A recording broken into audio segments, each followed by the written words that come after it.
Good evening, everyone. My name is Tamiko Chambers, and I'm here to welcome you to the grand launch of the Sankofa African American 3D Museum. If you could please mute yourselves so that we could please continue with the presentation.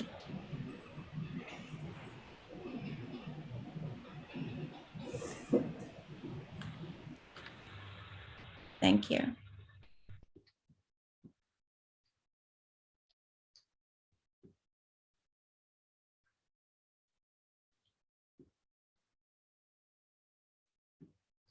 There we are. So we are going to get started with this amazing world's first 3D African American museum. We do have a short video to show you to explain a bit more about the project, and then we will go into some interviews with the leaders within this project. And then of course, we'll be able to actually show you the project, which is absolutely amazing.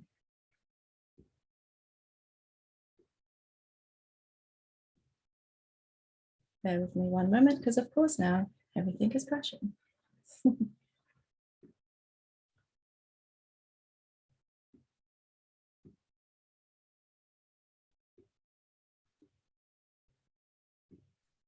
I like your background, by the way. Mine? Yeah. Oh, well, thank you. I made it myself. It's cool. Okay, here we go.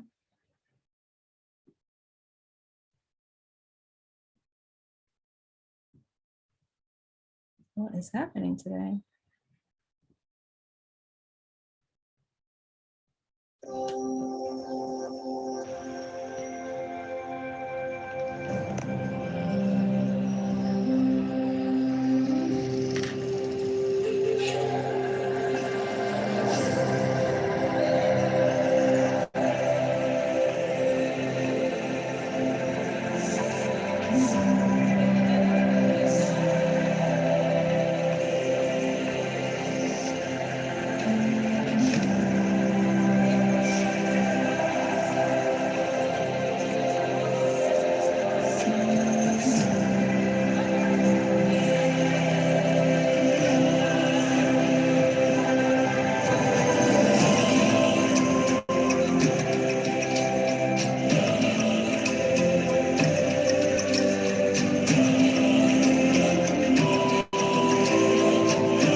In the beginning, man created permanent structures open to the public where adults and children could go to research, conserve, acquire, and see exhibits, etc., for the purpose of education, study, and enjoyment.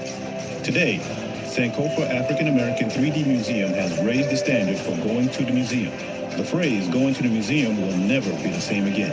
All from the comforts of home and the click of a button, the Sankofa African American 3D Museum brings to life 4 floors of African American history via exhibits that tell a story and highlight the culture from introduction and the formation of the Middle Passage to the American Reconstruction period and beyond.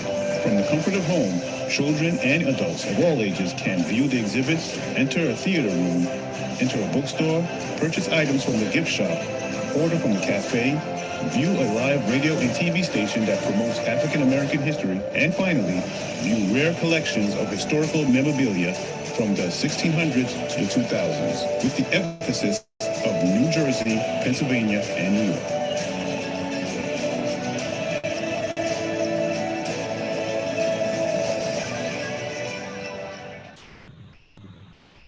Wow, absolutely amazing. I've seen it a million times, but I'm still completely awed by it.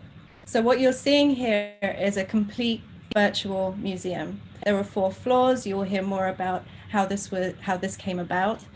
But we are going to be interviewing the person whose brainchild this is, whose baby this is, and that is Mr. Lawrence Walker. So welcome, Mr. Walker. Good evening. Please unmute yourself. There you go. Good evening. Good evening. So if you'd like to introduce yourself and tell us a bit about your background. My background is a filmmaker, photographer. Well, first, my title is President and CEO of Sankofa, African American 3D Museum.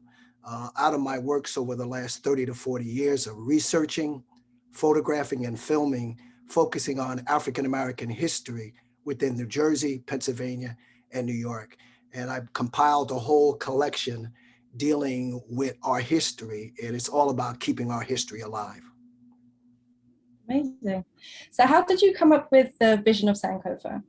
Well, because I had such a large collection and I focused 20 to 30 years on New Jersey, timeline from 16, 17, and 1800s. I've been researching, photographing, and filming, and I tied in the state of Pennsylvania as well as New York because it's so much rich history of how we migrated from the South into those states. So I was photographing and filming for years, and I compiled all of this information. So about 3 or 4 years ago, I happened to be watching a virtual reality project, a high school project on TV that these kids were working on, and a bell just rang in my head. And I'm like, wow, I have all this jewel of information of research, photographing, and filming. Why don't I approach the city of Newark, New Jersey about building an African American museum? So it took me 3 to 6 months to put together this proposal, and I hit a couple of city officials, but I sensed the city wasn't ready for it at that time. So I was watching this high school project and that bell rang in my head.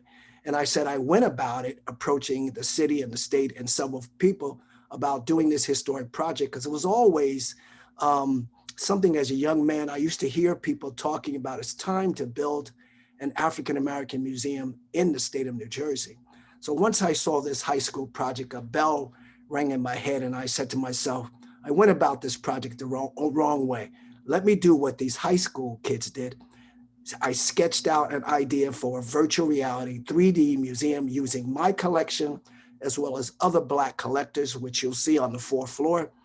And the rest was just history. It took me 3 to 6 months to draw up the idea. Then I put together a team of people, and the rest is history. And we still have a lot more work to do too. That part. So what are you, now this has, come to life, and like you said, it's the first phase, but what are your hopes? What is your end goal with Sankofa? Well, I don't think it's ever going to be an end goal, because even when I leave this earth, I plan on turning this over to those young kids that are tech savvy, that can drive the engine. And they have to have the passion I have in keeping our history alive. But the end goal is the museum will always revolve and change like any museum, an existing museum. This museum, what I'm happy about, is the first African-American 3D museum in the country and around the world. So you click on this museum and you'll see 4 floors of this virtual reality focusing on this exhibit. and it'll constantly change. What you're not going to see, that second phase, which is the auditorium, the cafe, the bookstore, and the radio and TV station upstairs. And a lot more work that we need to do, that's going to come second phase. So the end result is going to constantly revolve and change, changing the exhibits and tweaking and designing and adding on games. I want to add games onto this museum and let people understand, I don't mean games where you're blowing stuff up and shooting stuff. No, I want to take you into a slave ship where you visually can see the pain and suffering as a game of what these slaves from Africa came and how the pain and suffering that they went through. Those are the type of games, or a Revolutionary War battle, or a Civil War battle. All of these elements are going to be built into it. So you have just a little bit of work to do, nothing much. Yes. Okay. A lot more You work. get that done by next week. You'll be fine. You'll be fine. Okay. Thank you so much. It's absolutely amazing. I'm so happy that your vision has come to life. And like you said, it's still going to be developed, but what you've brought here has been absolutely amazing. And I know it's definitely going to bless and educate so many people. So you've definitely made your mark on history there. So thank you so much. Thank you. So next we are going to talk to the people that use their hands and hours and many, many cups of coffee and probably cried a little bit in the corner to put this all together. There's a great team of people, and the first person that we are going to speak to is Obi, who is the CEO of OCA Architects. Welcome, Obi. Thank you. Thank you very much. It's a pleasure to be here. Good to have you here. So if you could just give everybody a brief introduction about your background and your company and what you do. Sure. OCA Architect is a minority architectural firm located here in Newark, New Jersey. We have a staff of about 15 members comprised of different nationalities. We pride ourselves in, collectively putting ideas together and thinking outside the box to give our clients maximum value. Myself, I've been practicing architecture for over 35 years.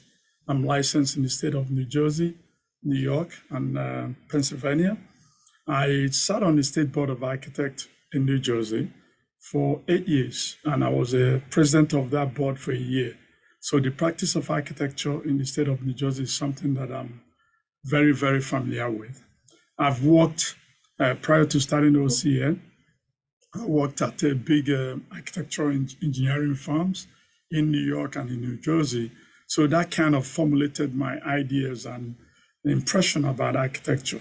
And for me, it would have been easier to continue to work for the majority firms, but I started OCA because of the need to have minority participation in architecture. Because when you look at the architecture field, the construction field is devoid of a lot of minorities. And, and as I often tell, people that I try to groom to come to this business of architecture, that unlike most profession, for instance, math, 1 + 1 is 2. And because it's 2, nobody can deny that you got the answer right. But in architecture, it's subjective. 1 + 1 is not 2. It can be 3, it can be 4, it can be 5, depending on who is defining it. So because of that, there's a lot of limitation placed on minorities, African Americans in particular, from excelling in this profession. And we all know that Egypt pyramid was built by, in Africa. So, so there's no reason why all of a sudden in this 21st century, the practice of architecture and construction becomes something that is foreign to us. So that's the goal of OCA Architects. I love that. What made you take on this project? Like, what inspired you to take on this project? And can you speak a bit about the design of the building, which is absolutely stunning? Excellent. Well, actually, when Lawrence, Mr. Walker, came to me at first, he told me about his idea. He's seen some of the projects that we worked on. At first, I thought, how real is this going to be? But he was very passionate about it. You see, as an architect, as somebody that tries to help people bring vision to reality, and that's what we do at OC Architects. We bring your vision to reality. When the person that has the vision is very passionate about it, it helps you to now gather all that passion that they have and put it into motion. So in speaking to him, and we were quite busy in the office, but a couple of reasons why I took the project was because it's going to be in Newark, New Jersey. My office is 20 minutes walk from where the site is going to be, even though it's virtual, but the goal is to, hopefully make it real one of these days. So it's close to site in Newark. It speaks to something that is dear to me, which is African history, African American minority, and it speaks to the value that I placed on OC Architects when I started the firm, which is to enhance and to indicate that Africans, minorities, everybody can participate in architecture. So being able to be part of that project was really, really something of importance to me. The design pretty much tries to tell the story about Africans, the journey from Africa to here and all over the world. And again, that's the reason why we're coming to it. Okay. And what's your favorite part of the building? I know there's so many parts, but is there one that sticks out for? Yes, well, first of all, the theme for the project is Still We Rise. I borrowed the theme from Maya Angelou, Still We Rise. When you look at the building, what we try to do is take the shape of the building, the floor plans. When you look at it, when you really have time to study it, you will see that we are trying to make a play on the vessel that was used as the instrument to move people all over the world, especially African Americans, to these shores. So our goal was to use that and to also indicate the suffering and everything that went through. And when you look at the building, the form of the building itself is supposed to be iconic. Instead of it could have been easy to just do 4 walls and create programs within it, but we wanted the building to be a piece of art that can stand out by itself. So when you look at it, it starts on one side and kind of takes off, which is that Still We Rise. Because in spite of everything that has happened, the African American experience in this country is one to be, commended.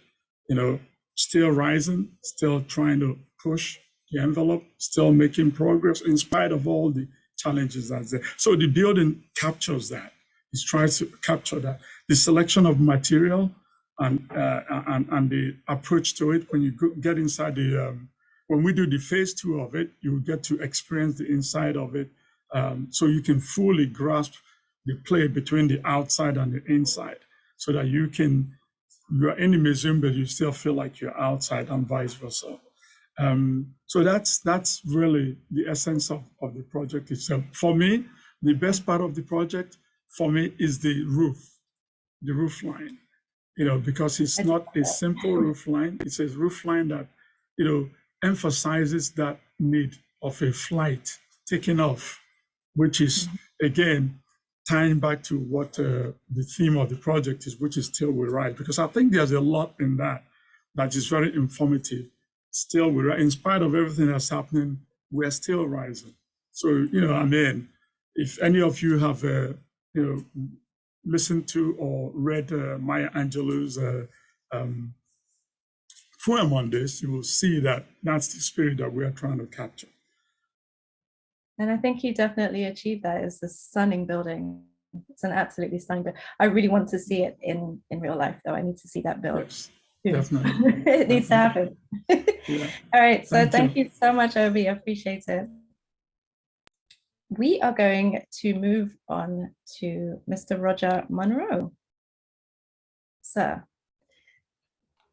Hey, how you doing? How are you? How are you doing? I'm good. Same. I'm good. Actually, I'm great. I woke up this morning. That's a blessing, Hey, exactly. Let's start there, to be honest. So same question, really, just giving a brief description about what you do and what you did within the project. All right, well, first and foremost, my history is that of music originally.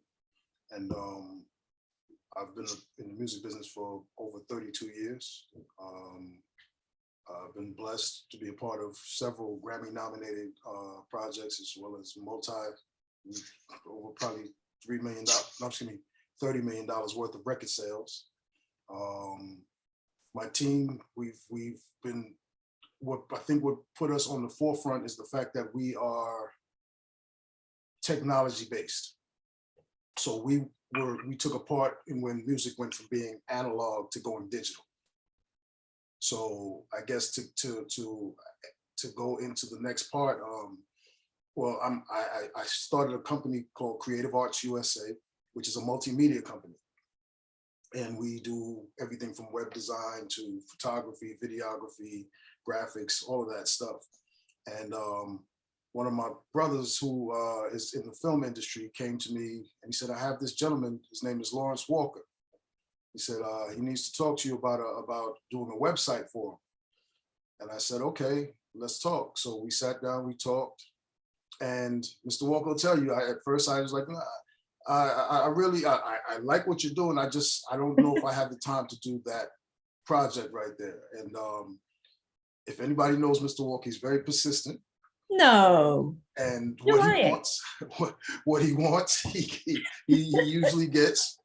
So I ended up designing the website, me and my team, and it switched over to some of those images that Mr. Walker was talking about that he had taken over the years.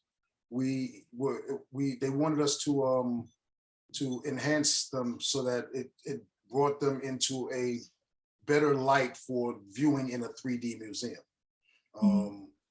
And it was challenging.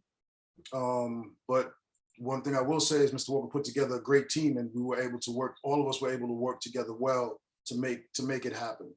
I was definitely very interested in the project as the more I got into it, the more interested I got in it, because my family, my father was a Black Panther, my uncle was a Black Panther.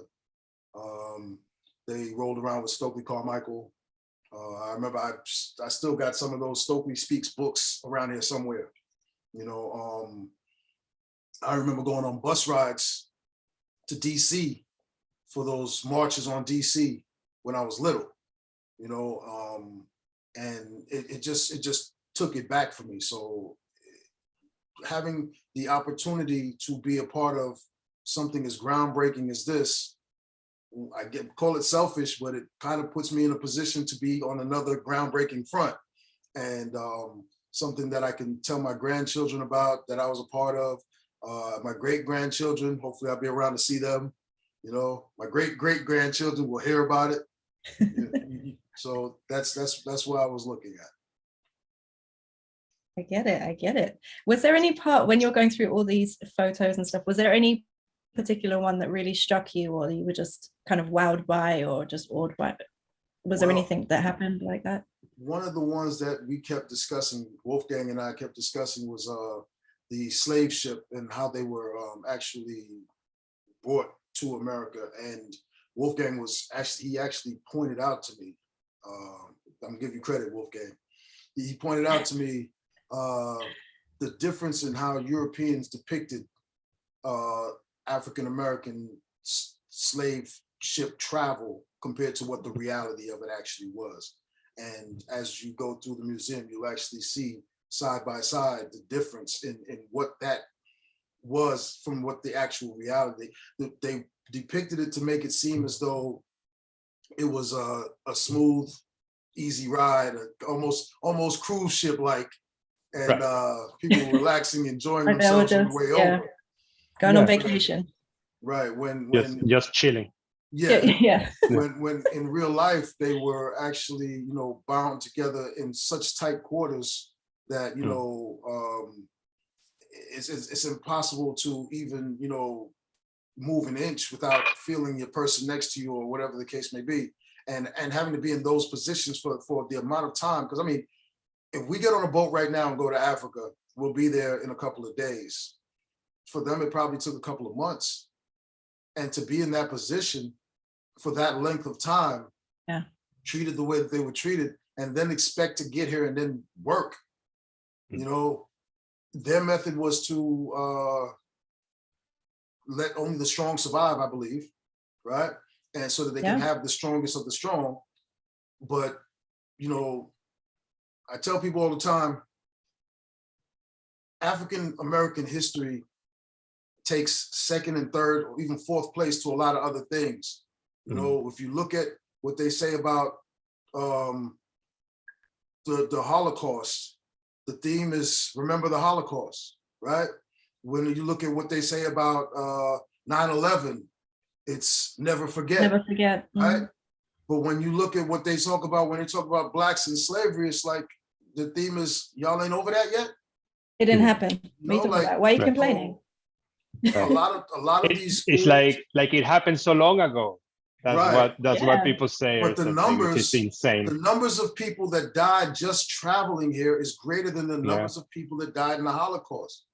Like and about they 2 don't million teach people. those things. Yeah. You know, and About 2 million people. I have a child that's 13 years old, and she needs to see this is a great thing for her. This is going to be a great thing for my grandchildren, my great grandchildren. So that's what I. Thank you. Thank you so much, Roger. Those great points. I too remember when Wolfgang was talking about the slave, like the pictures. And obviously I've seen those in school. That's what you get taught. Like, hey, everything's fine. They were taken on a boat. Right. Yeah. You know, they were cool. And you just don't even, you know, as a child as well, you just take it all in. So one last thing real quick. I'm sorry. Just a lot of the schools are trying to phase out this information. There are schools in Texas that are taking slavery out of the textbooks. And you know, I live in Georgia. So, you know, I already see how they do it. So these are things that need to be brought to, and I thank you, Mr. Walker, for bringing this to light. And I thank the rest of the team for helping make this vision a reality. And thank you. Thank you for all the work you've done also.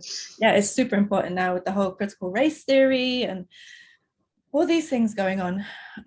It seems like, and Siri's talking to us. Okay, so we are going to move on to Wolfgang. Wolfgang, again, just a bit about what you have done within the project. Which isn't much, you know, you were sitting there. Just a little bit. Yeah. Yeah, He's so lazy, guys, so lazy. I just click here and there and then it happened. So I'm Wolfgang Gill. I'm the director of the Honk Tweet. It's a small agency based here in Newark, New Jersey. And I'm also an artist, a sound artist and sculptor. But that's for another Zoom call. I was the lead designer for the museum as a whole, and it was a very challenging project because we were given a 3D model of a building and basically a PDF with basically text and information related to like images and videos, and we had 2.5 months to create special relationships among the content in order to create exhibits and you know and concepts within these exhibits, you know, and that was very demanding. My team worked like around the clock on this, and it is the biggest project we have done as an agency. I also work as a freelancer for other agencies in New Jersey and New York. But for us as an agency, it was by far the biggest project we have done. And yeah, I think that the beauty of it is how accessible, how easy it is to you know, connect to it and experience it, and how that, like, you know, takes barriers down, and the fact that it's beautiful and entertaining. I think it will be a huge success because, you know, like people from all over the country would be able to just open a browser, couple of clicks, and they'll be there, you know. So I think it will be a great complement to like kids' educations and for all of us. You know, I come from Venezuela, and I had an idea back then of what like racism was, but back in Venezuela we are such a mix of cultures, you know, and there is more like divide in social class. That's very like very well defined, but when it comes to race, it's not like that. It's never like the US. And then I get here, you know, and I experience being put in a box because of how I look. Like I'm the white guy, and then it's like wait a minute, right? I'm not, you know, like I'm from Latin America. Trinidad is right there, Hey, Caribbean, the beach, you know. You know, like I hear like drum music, like African drums, and I start like dancing. It's like part of our culture, you know. So can I play some African drums for you now? Oh, I'll get to work. I mean, if we have time later, then maybe we can just dance on the tables at the end. Yeah. Do us all a favor and don't make him dance. I know how to do it. I know how to do it. Do what though? Believe it or not, well, whatever I'm gonna do, I know how to do it. So can you tell me about any, with your experience with coming here and then coming into this project, were there more realized? I know we had spoken about the slave ship photos, the two ones that compare. Was there anything else that you saw that just really kind of brought something else to light in terms of racism, in terms of the African American experience? Well, I was not very aware of the Underground Railroad, and I thought that was first how deceiving the name is. Yes. The Underground Railroad is a train on the ground with stops, and people jump on the train and to freedom. Just happily. Let's go. Yeah. But it like has nothing to do with that. It's like people risking their life, especially people that were free, that you know, they were able to get to the north and they were free. And it's like, wait a minute, no, now I know how to do it. I have this knowledge. I can go now back and help others. Especially because back then, not everybody knew that slavery was over. Like, so some people just were like just living their lives, you know, and then so like some of these people that were able to get to the north and they were able to free themselves, they went back and informed people and risked their life and did all these heroic actions, you know, for the well-being of others, for the Commonwealth. So that's, to me, that was pretty remarkable. That's why we put so much effort and emphasis designing that gallery. And we wanted the colors and the materials to like give like weight and gravity to these ideas, to like you feel this idea set on stone, you know, on like heavy, powerful stone. That's kind of like what we were looking for. Yeah. I can't wait for you guys to see the inside, for those who haven't gone to the link yet, but the inside is just, the whole thing to me is stunning.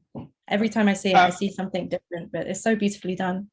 I don't know how we're doing with time, but I wanted to point out that most of the outer walls of the museum are not straight, because everybody saw the shape of the museum, right? From the outside, it has this oval like shape to it. So that was a really difficult challenge to be able to design for curved walls. It was quite a challenge, and I hope that the people that are here with us will have that opportunity to like check it out and think about it. It was quite a challenge for everybody, for the whole team. We're gonna blame Obi. That's Obi's fault, I think. We're gonna blame him. We'll just look at him and shake our fists. I blame him every day. I mean, home, it's Obi. just like, rah, rah, rah, rah, rah, rah, I stubbed my toe, I blame Obi. It's just a normal thing. So we have some comments in. We have, yes. I wanted to point out like my team, sorry, Rebecca, Wagner, yes, absolutely. You'll talk to her, and Dorchelle and Roger. They did a great job. And Mateo, that is not here, also did a Yes. fantastic job. And I'm done, sir. No, absolutely, absolutely. I said we definitely have to shout out the team because they've been working tirelessly. So we have a couple of comments. So we have Tara saying that the museum is amazing and breathtaking, and all of our history in one location. Totally groundbreaking project. Thanks to the team for all your hard work and dedication to bring this project to life. Your work will live on in history forever. Oh, that is beautiful. So, oh, and then Faye asked, where is the museum located? She's in Delaware. Guess what? You can go to the museum too, because it's all online. So you go to saa3dm.org and you can click on a button there and you are in the museum. It's all virtual. You have 4 floors to go through. It's get my tongue back. It's absolutely amazing. We are actually going to talk to Dorshel now, actually. And I need to find where she is. Thank you very much, Wolfgang. Dorshel, are you there? If you are there, unmute yourself. I'm here. Yay. Hello. How are you? Hi. How are you? Very, very good. Thank you. Welcome. Welcome. So, same question. You are the visual curator. Am I saying that correctly? For Sankofa. So again, if you could just give a short introduction, a little bit about what you do, because obviously we are going to, Joshel's actually going to take us in to the museum, which is going to be amazing. So if you could just give some background on what you did within the project. Well, first, before I answer any questions, I'd like to give thanks to God for allowing me to be a part of this unique collaboration. And I would like to thank the founder and the visionary, Lawrence E. Walker. I am Dorshel Harris. What I do and what I have done is based on influences and experience. Those influencers are my grandmother, who was a community activist. Also, the iconic and playwright, author, and civil rights activist, Dr. Indesha May Holland of the Mississippi Delta. In my undergraduate studies, in my Black American History and Women's Studies program, I learned under Dr. Holland and about the importance of activism and being proactive as a Black American. Dr. Holland exposed me to numerous historical figures in American history that I was not aware of during the traditional K-12 education. So one of the individuals that she introduced me to that influenced me and, it changed my life and opened my mind was a woman by the name of Zora Neale Hurston. Zora Neale Hurston was one of the first Black American anthropologists. And when I read Zora Neale Hurston's work and I read about Zora Neale Hurston's life, I completely just opened up, because it was like, as a, coming of age young Black woman, I was like, this is me. This is someone who I can identify with.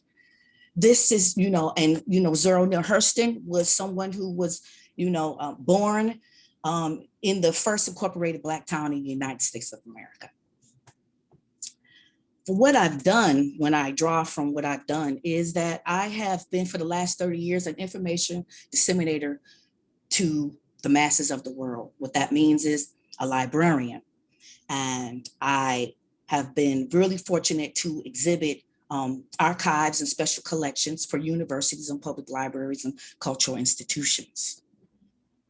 When this project came my way, it really resonated and connected with me because it was in direct alignment with my skill set, which is the exhibition of Black American history. So some of my favorite parts in the museum, in closing of this particular part of introducing myself, is the first floor exhibit 4. It was there that I was able to educate my team that I had to work with on the importance of giving light to Black American or Black visual culture. I knew that my team, I know that Roger gave credit to Wolf, but one thing I'm going to give credit to Wolf being is a good learner. And that is represented when you go into that room, because it was important to me to tell and teach Wolf that my story has not been written, and it has always been marginalized and oppressed. So it was important that he start off with the beginning of how colonialism starts out, and then that he looks at the visual culture that is produced by colonizers, which is deceptive in the reality of what my people and my history really is. So I made sure that I had him juxtapose images of what it was really like to be in that space, and what those who are outside of us, who subjugated us, saw it as casual, leisure, and okay. So that is a representation of a type of visual culture that I coined called visual colonialism. And so then I made sure that in that room and in that space, that you tie in everything, that you make it space dark so that when you are visually experiencing this, because this virtual environment has to be interactive. So it was dark. And then you have the panels, and then you have the benches. That was another thing that I thought was really pivotal in him designing and implementing this, and being able to follow my guidance on how to make this space. Mm-hmm. As a visual anthropologist, it's always been really important to me to make sure that representation of the Black American life and history and culture is highlighted, because there's representation and power. I am Dorchelle Harris. I'm a consultant, and I provide consulting services to institutions, businesses, and organizations in relation to art, culture, education, ACE. Thank you. And clearly a powerhouse, excuse me. Yes. So we are actually going to view the museum. It's the time you've all been waiting for. So Shell, I know you're going to take us through also some particular parts, but we wanted to show you exactly what you will be seeing. So this is the lobby at the entrance of the museum once you go in. So once you go to ssa3dm.org, this is what you're going to see at first. You can navigate your way around with the arrows that you see using your mouse. It's absolutely stunning, absolutely beautiful. I think you would agree.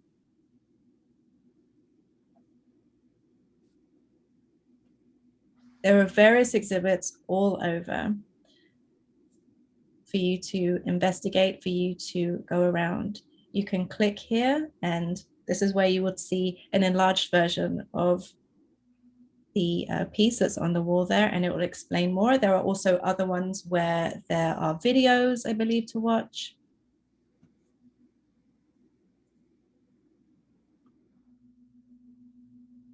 And so you can watch the videos there. You can navigate your way around with the, like I said, with the arrows, and you can just literally go from room to room. So Shell, would you like to take over and just explain what's happening?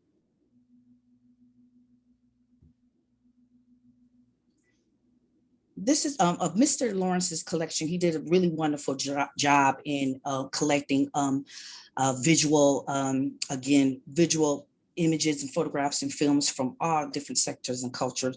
And this particular beginning one, of course, he starts off with the continent of Africa.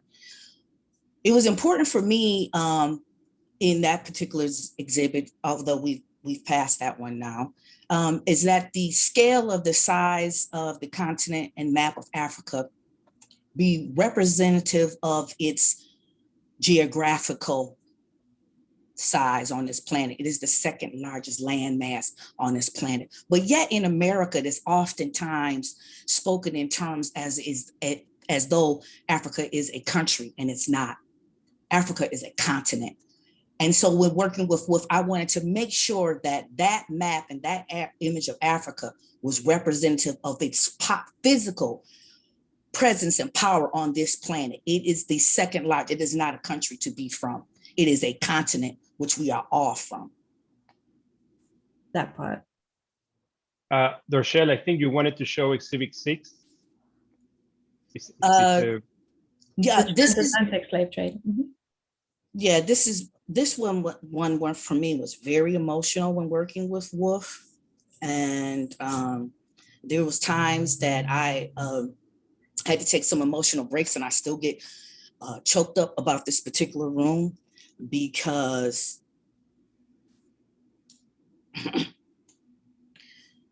it's painful that as a human being that my people were perceived to be a subspecies and nothing more, but reduced to being a commodity, an inventory. Teach. And it hurt oftentimes when dealing and interacting with this particular visual collection of Mr. Lawrence. And so I wanted to make sure that, again, that whoever came into this gallery would spend time and think and look. And Wolf was like, we're gonna turn these, unlike the panels that when you enter that are vertical, Wolf was like, when we juxtapose these two images next to each other, let's put them horizontally. And then I was like, and then I was saying to them, yes, that sounds good, that particular type of placement. I said, put that video in the middle there between the two, and put that circle bench so that it will invite the thought to sit there and take in all of this visual information and experience this virtually and engage not only just the eye, but invoke an emotion and a feeling. As though you are in this ship, as though you are in this darkness. And then when you look at that video, it really ties all of everything together. What you do when you got here? No, I just got here. This video right here. Yes. And if you look at the video to the left, if you could just maybe shoot the video to the left, and that will give you a virtual reality implement of what a slave ship looked like. It's a powerful video. I think Dorchelle wanted us to see third floor exhibit 3, Underground Railroad. Yes. Should we go there? Yes, that'll be great. That's why we also show people how to do that.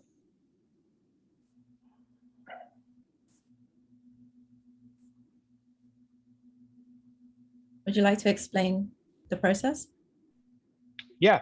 All we need to do is click on this push pin over here and select the floor we want to go to. And then there is this visual reference of where you are. So you just click third floor. That's gonna take us there. Here we are.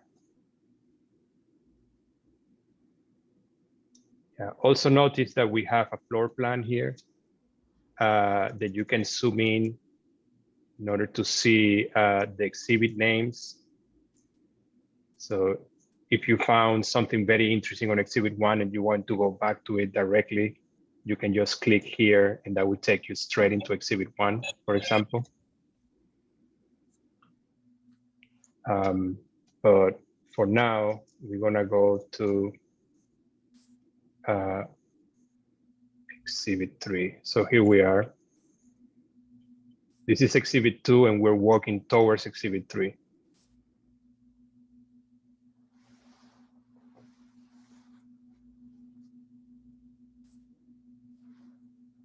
Oh, sorry. Michelle, would you like to take us through this exhibit? With, Underground Railroad. as we go through each floors, you see an evolution of colonial behavior. And the Underground Railroad was one that always, this one, it's, you know, it's one of my favorites. It's because it highlights Harriet Tubman. Although Harriet Tubman is dispersed throughout this collection, Mr. Lawrence's collection, Harriet Tubman was a hero to me as, again, as a young Black child because of her ingeniousness. And to me, she was a genius. She mastered the stars and she mastered geography. And in this room, again, this is, when you get to this particular gallery, this is centuries have went by the time you get to the Underground Railroad in the United States. Centuries have went by, 2, 3, possibly hundreds of years. And you get a chance to see the development of how Black Americans were strong in their self-determination, their resilience.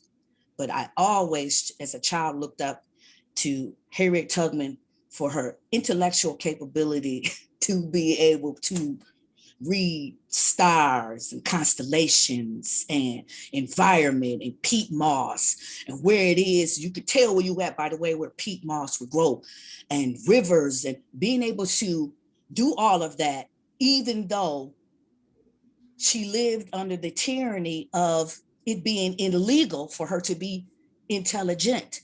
It was illegal for a Black American to exhibit any type of intellectual capabilities. It was against the law, punishable by death, as well as by some form of torture or decapitation if you exhibited intelligence.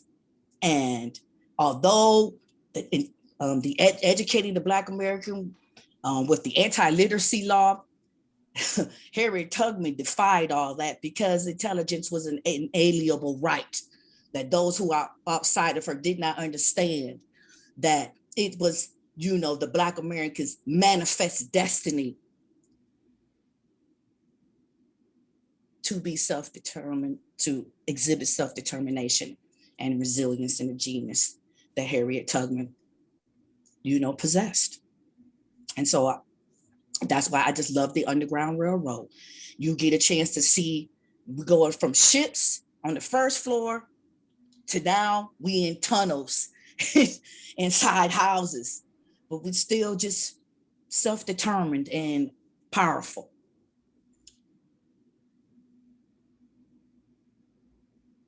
She did so much more than I think what we're usually told. Yes. You know, like she's mentioned on the surface, she's usually one of the figures who we see around Black History Month, and then it's kind of like, yeah, she did this. But she did so much by herself in a time where she wasn't even allowed to read. It's against the law. Fascinating for me. Our yeah, against the law. Anti-literacy law, punishable by death, lynching, burning, or cut your hand off or cut your tongue out. And if you were white, because, you know, there were individuals who are also whites played a role in, you know, the Underground Railroad, white people would be punished with you know, a minimal prison time, maybe a day in jail if they were caught educating a Black person, or they would be sanctioned with a fine or a fee if they were. But for the Black American, it was death, lynching, burning, beating, or again, some form of your body part cut off. Oh my God.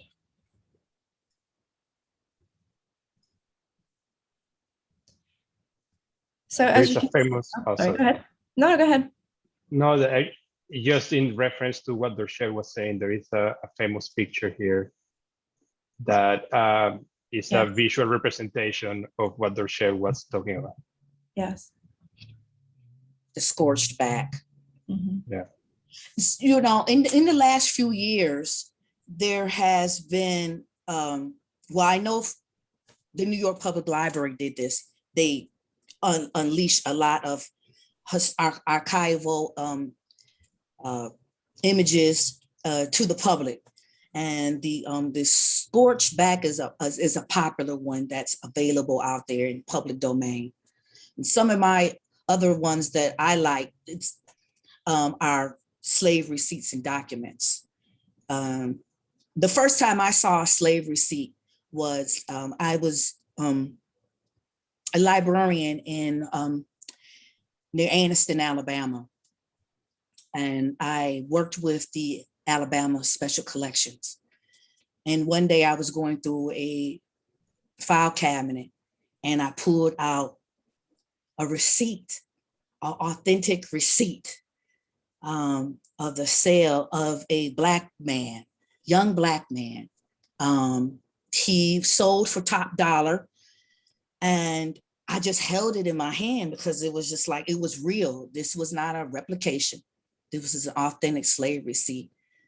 And I ended up writing up an article about that, how, and connecting it with how today's athletes have contracts and how today's athletes are traded and sold, although they are more in a position of being in control of those particular types of contracts. But a slave receipt is, and was just very, again, very moving, just very touching to see it. It's like it was a receipt like for your toothpaste or Q-tips, but this was for a human being.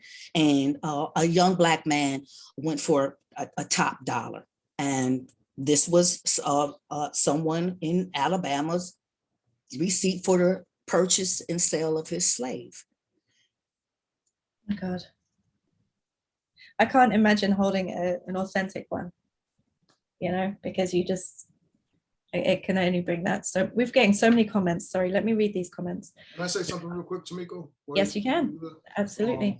One thing that I definitely forgot to say and mention is that growing up, you always taught about slavery in the South and slavery, how it mainly affected the South. And what this collection has done for me is this is the first time that I've ever realized the impact on slavery in the northern states. Mm. I can't tell you a time that I've ever been taught about that. So this is very, very important to me in being able to learn this stuff and to be able to understand the impact on slavery in the northern states. That's all I want to say. No, it's a very good point. It's true. You do hear about it. It's always Southern. It's always Southern. This exhibit right here. This is so Go ahead. big. Also, just to add to what Wolfgang just indicated, when Mr. Lawrence came to me, the whole idea of having the chronology, the timeline, because when you look at this now, we are looking at it, but there's a process that he imagined of bringing people through the years, through coming to New York, from New York to New Jersey to Pennsylvania, and also incorporating Native Americans and their experience. And you are showing now the slave house, which is in the background. There's a whole procession that he laid out, showing what happened from 1730 to 1780. That is just very phenomenal. That's what got me really, really involved in trying to take the project and create an avenue to host it. Yeah, that's one of the things I have to agree, with that, Obi, highlighting the role that New York State or northern states played in slavery. And also, as someone that works in the exhibition of Black American history, one of the things I have learned. Sorry, if we can mute ourselves, please. Yeah, I found who it is. we're That having for some a- reason they keep hitting the mute button. So Yeah, sorry about that, Dorshel. I just want to make sure people are able to hear what you're saying. Sorry about that. Oh, one of the things that with the new slavery in the North, and again, we're not taught, but because I'm here in Buffalo, New York, and I live in one of the areas and territories of the most dominant American Indian tribe, the Haudenosaunee, what the Europeans call them, the Iroquois. The Iroquois, or Native Americans, period, were deposed of their land, and then, you know, Black people were then subjugated and chained to that land. And so sometimes for me, I place, you know, the Black American history with a sort of strategic action on behalf of colonizers to depose the American Indian of their land and then subjugate the Black body and chain it to that land. wow. I'm gonna go ahead and just read some of these comments, and then we're gonna open up because we have run a bit over time. So I'm just gonna open up quickly for some questions as well from everybody. If we run over time, it was Obi's fault. It's always Obi's fault. So if there's one thing, guys, that you take away from Put today, it on Obi. if there's one thing you take away from today, forget the museum. It's always Obi's fault. Okay, just know that he has broad shoulders. He's able to take Yes, I can take it. Thank you, Obi. Obi, Thank I learned that it's your fault. Thank you for taking it for us, man. Thank you. Yeah, taking no one for the problem. team. You're fantastic. Remember, this whole concept started from me first, right? So I was there before. So, all right. So Tawana just wanted to thank you, Dorshel, for your strength to share. Melba said that this is a profoundly descriptive collaboration of ideas representing our Black journey. Brilliant display. Kudos to all. Mr. Walker, well done. Deborah Green says, I am proud to be in a room with such brilliance and culturally motivated human beings. This team is a powerhouse. My prayer is that this project will reach many throughout the world, increasing the awareness of African-American culture and history. Thank you, Lawrence Walker, for all your vision. Tara says, I see my town lawn side featured in the exhibit. Thanks for preserving our history and our stories. iPhone, whoever that says, Harriet was also a spy and a nurse for the Union Army. Indeed, yep, this woman did everything, absolutely everything. And Rebecca, who's part of the team, said, great point, Roger. There is so much information about New Jersey that I never knew growing up here. Very unique and powerful information about the tri-state area here to explore. And Hester says, Obi's village is represented on this course, so tread lightly. Well, I'm scared now. You came with an army, evidently. I see. All right, Hester, wherever you are, I see you. So now we would like to open up to any questions. You can use your the raise hand emoji if you'd like to ask any questions, or you can put them in the chat also, any questions that you may have for the team. There are some more here that says, this is awesome, and there is so much information in here that we do not know and that is not taught in school. Thank you. That's one of the goals, is to have universities, schools, anybody who needs to be educated about this, have access to this. It's for free as well. So the idea is for everybody to come and be educated, for schools, for universities, colleges, libraries to tap into this resource. Sabrine said, brilliant team. Thank you for your service to humanity. Are there any questions? Hello. Hello. Yes. Can you hear me? Yes, we can. All right. Yeah, my name is Mike Fowler. We're located in Hartford, Connecticut. We have a very large historical presence here with the soldiers from the Civil War and a lot of other entities. Would it be possible to help us create a virtual museum in our museum that we plan on establishing here? That is possible, yes. If you go to the website or if you go to my email address personally and put in your information, my email address is purehistory8@gmail.com. I'll spell it PURE history, HISTORY, number 8@gmail.com, and direct your information to me, and we will be in touch with you and talk about that. Yes. We are looking, and just for people to understand, this is just first phase. This is first phase. A lot more work, as I indicated earlier, that have to be done. Design work. We're going to put games into this situation. We want to blow it out. What you don't see, once again, as I stated earlier, what you don't see is the theater downstairs on the ground floor. You don't see the cafe. You see the cafe in the video, but you don't see the inside. And the bookstore. Those three will come second phase. And up on the fourth floor, we're planning a radio station and TV station. That's second phase too. So we are looking to collaborate and partner with universities, corporations. I've had a number of calls. A company in California is interested in sitting down, talking with me. It's a lot more development. That's going to come second phase and third phase. Give us some time. Hello, Lawrence. Yes. Can you hear me? Dr. James Conyer said, how are you, brother? Oh, all right. How are you? How are you? I'm doing good. You gave me some ideas. And going through the museum here, I saw Dr. Sarah Ducksworth in there, a photo of Dr. Sarah Ducksworth. And many people don't know, Dr. Sarah Ducksworth and I and a team from Kane University worked on the revision of William Steele's Underground Railroad some years ago. So we were the ones who have the book right up on the shelf here. I was going to pull it down so you could see it, but we were the ones commissioned by the Steele family to revise his work. But what I want to say to you, Lawrence, I'm really impressed. As you know, now that I'm recently retired as Director of Africana Studies and Egyptology at Kane University, yeah. I am at your service. And so I will do whatever you need me to do. Lawrence and I have been in association for going on now about 30 years.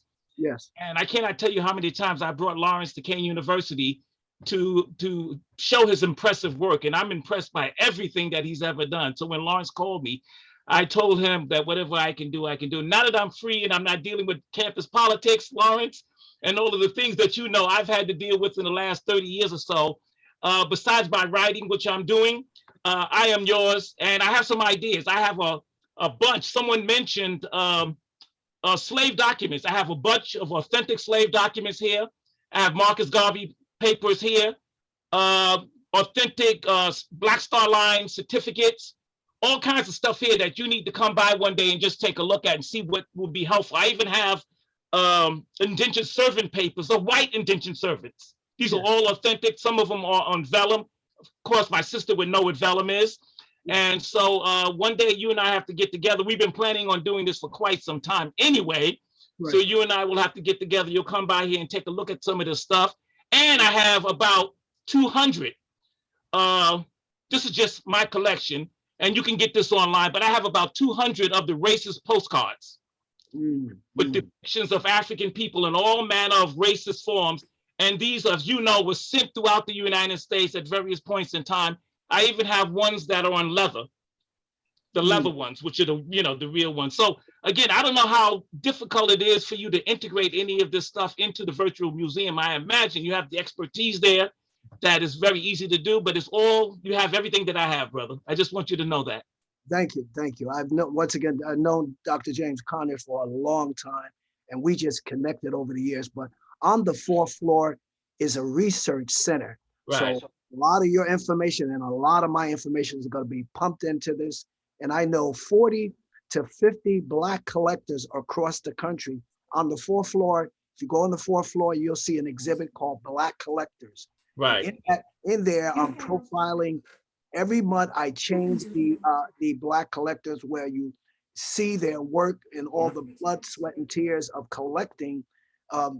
Their exhibits are going to be is on that fourth floor. But it's a research center that is there, and a lot of that data that you give me, it's just visually photographing it scanning it and putting it into research. Right. Monroe Trotter newspapers, you know, Monroe Trotter was a major player. Monroe Trotter newspapers, the Negro World newspapers from Marcus Garvey. I mean, so there's all kinds of stuff here, and I need to give it to somebody or let somebody photograph it before it deteriorates. I have it in special covers, but it's falling apart. So Lawrence, you need to do that. Before I sign off, because I've got to run, I want to say something to the brother who's an architect. It's good to know that we have a modern Imhotep around. All right. Thank you. And since you mentioned the pyramids, and I'm an Egyptologist, in fact, I'm going to be doing a lecture tomorrow for Berea College on the great queens of Egypt. I'm going to be looking at 3 queens, Hatshepsut, Nefertiti, and Cleopatra tomorrow at 11 o'clock. So if you go into Berea College, you can register for the lectures from 11 to 12 and a half an hour question and answer period from that point on. But it's good to know that we have some Black architects. I prefer to use the term African. I consider myself an African in America, not an African American, for political, cultural reasons. And I'm sure everybody can understand that. I do not separate myself in any shape, form, and fashion from who I am. I came in this way, I'm going out that way. And that's why I'm so happy that I met Lawrence Walker and the genius of Lawrence Walker, who just would pull me into this in spite of all that he knows I was going through with the challenges. And one final thing, I don't know whether you guys know it or not, but Kane University was the university that was being attacked in Congress and internationally because of the Khalid Muhammad speech at Kane University some years ago. And I was one of the people, along with Dr. Barbara Wheeler and of course Leonard Jeffries, who were the people who were being attacked. And that's another story. And one day we'll tell you that story so that everybody gets to know what happened. And it was an amazing period of time. And we'll talk about that at another point in time. Maybe Lawrence will have me do a lecture on just that period of time, what happened at Kane University, so that everybody gets to know what really happened at Kane University and what Khalid Muhammad, when he was a part of the Nation of Islam, really said at Kane University, because what you heard in the news was not what he has said or done. But anyway, Lawrence, listen, thank you so much. I hope I can interact with everybody you have here again in any capacity that you want me to do it in. And this is wonderful, Lawrence. This is great. You are a genius. Thank you. So for everybody, Alafia and Hotep. Thank you. Thank you, Dr. Conyers. You're welcome. We have a question here, I believe is for Obi. What's the square footage of the building?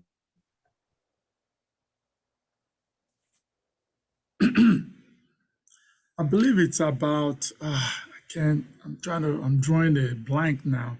It's probably about 120,000 square foot, something thereabouts.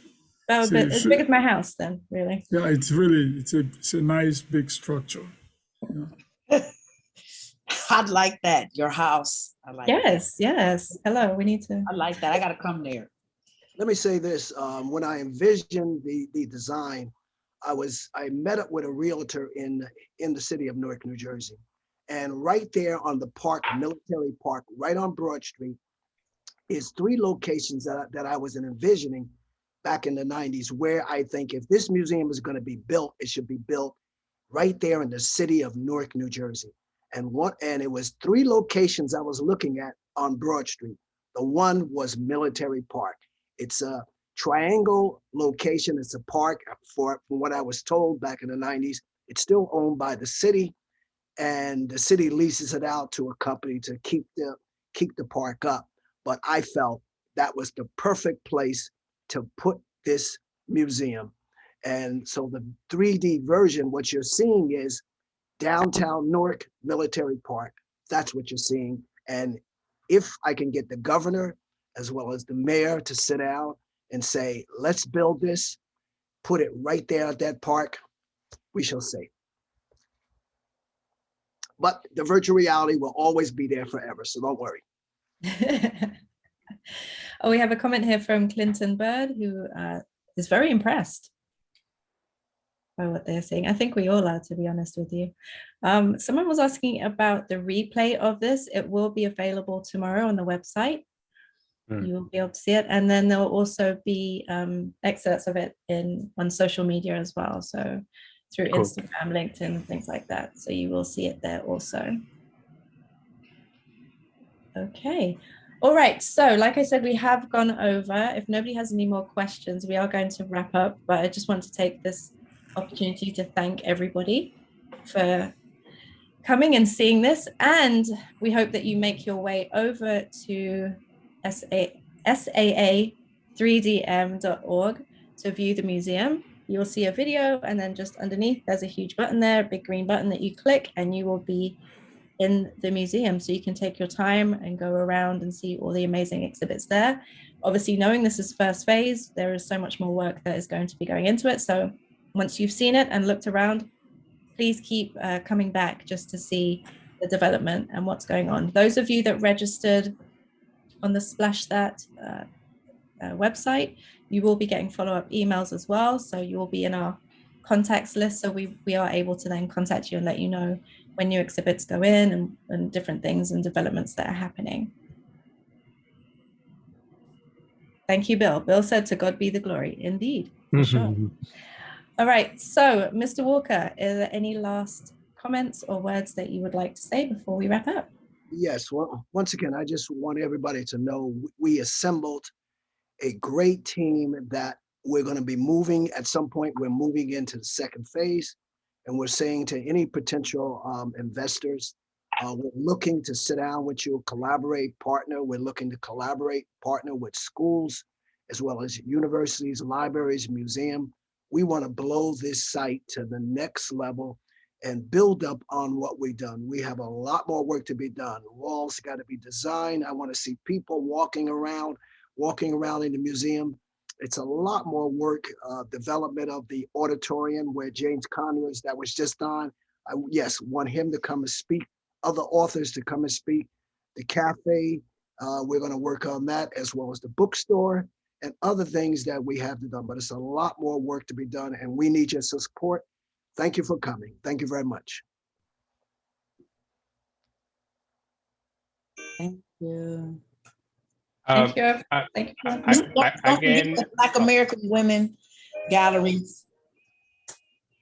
Excuse me?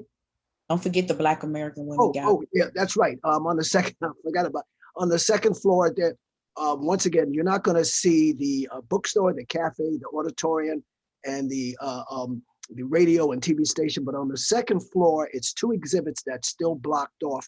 That second phase that deals with the Black women's experience 1700s, and the other exhibit is the Black women's experience 1800s. Dorcel will be taking that over once we're ready to give the green light to go.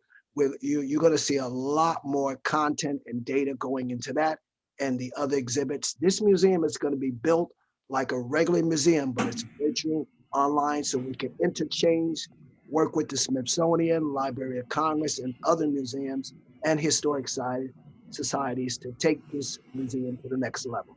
Thank you. Okay, so thank you so much, everyone. If you have any questions, you can always reach us on the website. There is contact information there also in the chat.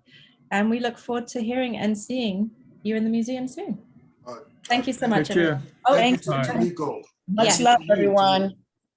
Sorry, I couldn't hear you, Roger. I said thank you to you. You did an excellent job. Yeah, great job, Tamiko. Thank you, thank you. Thank you. Now go to sleep. I will. Have a good day. Bedtime, guys. It's bedtime. Time to rest. Good to see you. All right. Thank you. Take care. Bye, everyone. Bye. Congratulations, Lawrence. Thank you. Awesome. Thank you. Thank you, everyone. Great job, Lawrence. Thank you. Lawrence. Bye. Thank you. West Coast out. OC out.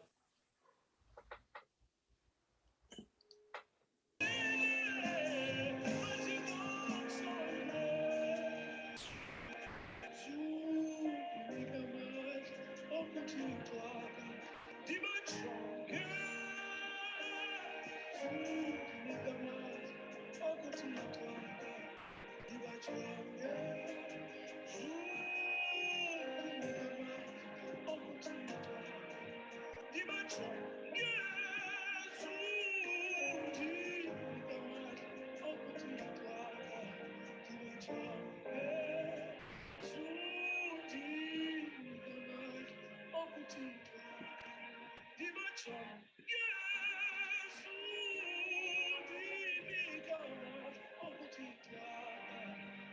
Thank you.